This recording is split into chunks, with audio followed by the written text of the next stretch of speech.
देखी ई माया के दुनिया बा। यहाँ एक दिन ना एक दिन सबके जाना है।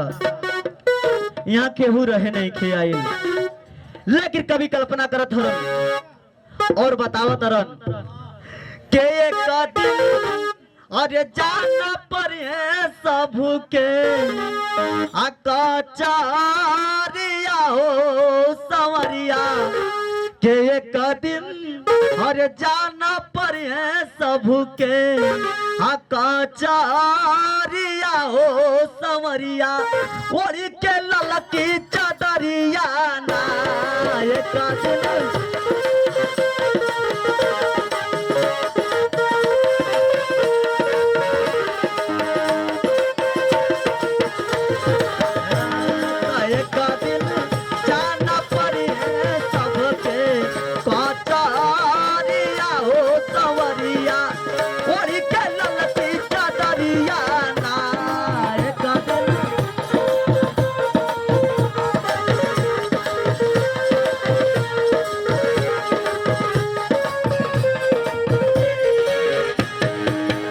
लेकिन देखिए ये आत्मा है, ये आत्मा बड़ी दयालु है। इस शरीर के छोड़ के कबो जाए ना सोचे लेकिन हमें यही जराती ये दुनिया देखती। लेकिन जब वो घड़ी आवेला हाय देखिए हमारे बिंदा चाचा की तरफ से 20 रुपए का पुरस्कार, सुरेश बाबा की तरफ से 20 रुपए का पुरस्कार। बार बार पौलोगी बा लेकिन ना बा कि जे हतिन अरे पाती पिया के आई।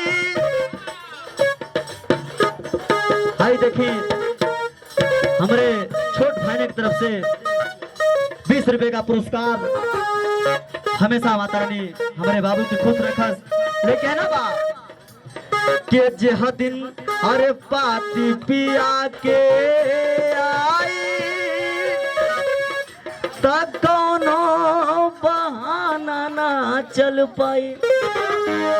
के जे दिन पाती पिया के आई कौनो बहाना ना चल पाई हो।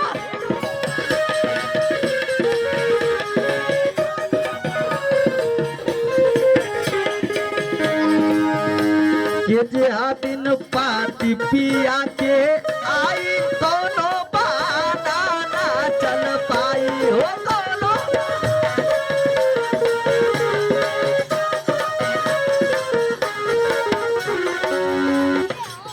की बनी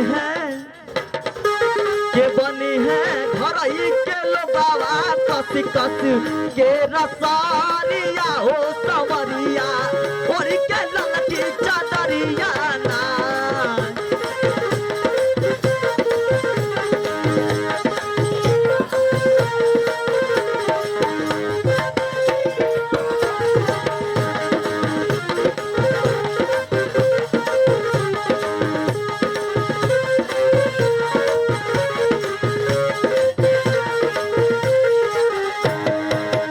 लेकिन देखिए इस सत्य बात है कि दुनिया में जीव जान तू केहू रहो आज सब मौत से खा था।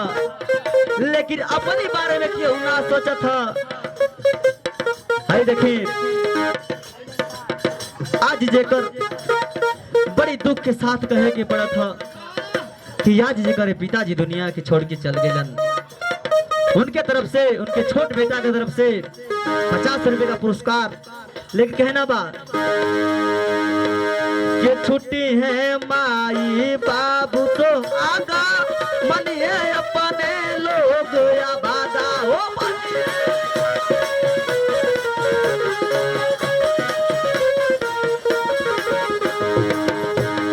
भाई। देखिए सुरेंद्र राजभर बिपनार से 10 रुपए का पुरस्कार।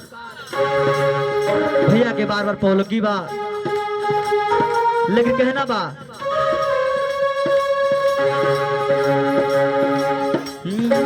के छुट्टी है माई बाप तो आगा लोग अपने के परबाजा हो रची है अपने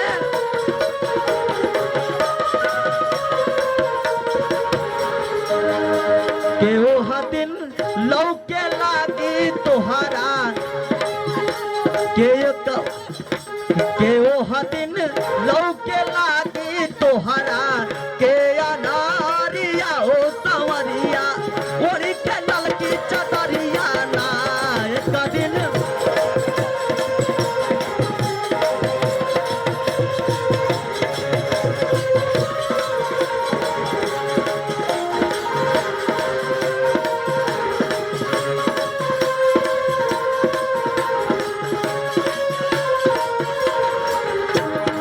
लेकिन कवि बड़ी एगो सुंदर लेखनी कैले बड़न कि जवन कर्म करब उहे तुम्हारे नामे आगे पीछे से लोग जाई लोग तुहरे जैसन कर्मी करबो वैसन लोग गुण गाई ले कहना बा कि जवन करब कर्म कमाई उहे संगमे तोहरा जाई हो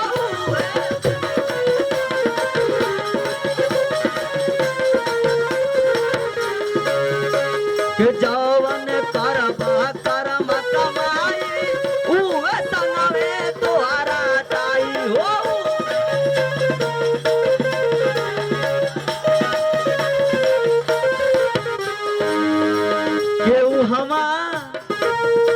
केहू हमा जज साली है तोहरा से खबरिया हो संवरिया ओढ़ के ललकी चदरिया ना हमा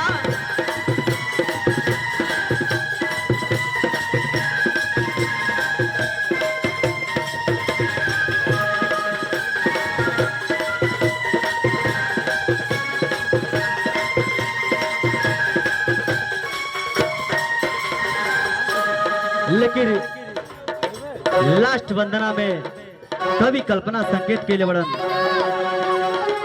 कि सतगुरु शरण में आई पधारा अपन बिगड़ल भाग समारा हो अपन